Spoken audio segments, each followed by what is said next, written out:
Hey everyone, it's time for some tea with tea on this Talk Therapy Tuesday. I'm Tanya McLean-Nicholas, licensed marriage family therapist and owner of Renewed Hope Counseling. It looks like we're getting some beautiful weather, so hopefully we'll have much more to come. And I'm glad the weather is changing because it really is feeling like spring. We've been talking about planting those new seeds in our garden of life all month long. And I'm going to finish off this topic by talking about nurturing those seeds that you've planted for the future harvest. So today's topic is nurturing your life garden. So grab your tea or your coffee, whichever you prefer, and let's dig in. Keeping with our analogy of our life being like a garden, spring is a great time to plant new seeds. So hopefully many of you have identified the seeds that you desire to sow, whether it's new business ventures or projects, sharpening your natural gifts, talents, or abilities through more training, physical improvement or relational investments, or maybe just planting seeds that would produce more love, joy, peace, patience, kindness, or help you to regulate your emotions or just give you some self-care. Either way, we can't plant seeds in our physical gardens and just walk away and expect them to develop on their own. Our life gardens are no different. True, healthy, sustainable growth occurs when we give attention to, cultivate, or nurture what we planted. So here are some things to consider as you continue to nurture your life gardens in order to see a future harvest. First of all, water is necessary for any living organism to survive. The human body is made up of about 60 to 75% of water. If you lose about 4% of water, it could cause dehydration, and about 15% or more could be fatal. The human body can only survive probably 3 days without water. If I don't water my lawn, it starts to dry out, become brittle, and the grass dies, especially during the summer months when the grass is taking a beating. Well, life is no different. Water is necessary for growth, sustainability, and strength. What symbolizes that source of water for you? For me, I'm reminded of that promise in Isaiah that says, "The Lord will guide you continually, giving you water when you're dry and restoring your strength. You'll be like a well-watered garden, like an ever-flowing spring." What a promise of refreshing revitalization.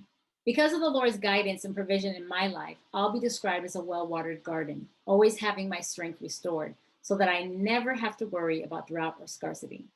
What is your source of water that is uncompromised, never conditional, ever flowing, and always available? Secondly, keeping a weed-free environment is important in your garden of life. When you prepare the soil, you remove any weeds prior to planting. Planting and weeding is a continual process in your garden. As well, continual movement of the soil to allow air and oxygen to get to the roots.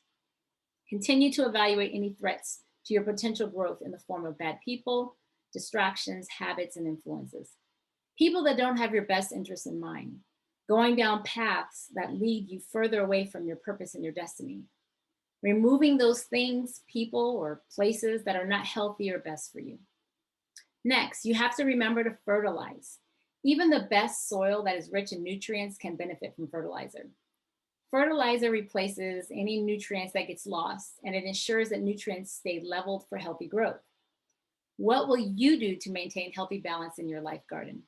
Will it be in the form of exercise, healthy eating, prayer, meditation, creating a daily routine or sleep regimen? Maybe removing the junk food or unhealthy habits or coping skills. Maybe it's just saying no to busyness or not extending yourself further than what you're able. Finally, make sure to get enough sun or light. Sun is also important because it provides energy and necessary for growing, reproducing, and just survival. If you have any houseplants, notice how the plant will grow in the direction of the sun. Sun also gives us direction of which way to grow. The same happens when you add light to darkness. It illuminates and gives ability for clarity and for direction. Welcome into your life those things that add energy, light, and clarity. What are you reading that challenges your mind, filling your thoughts with positivity and truth, helping you to develop clear expectations and guidelines for healthy living? What are you allowing to enter into your eyes and your ear gates that replenish your spirit, renew your mind, and bring you ultimate peace?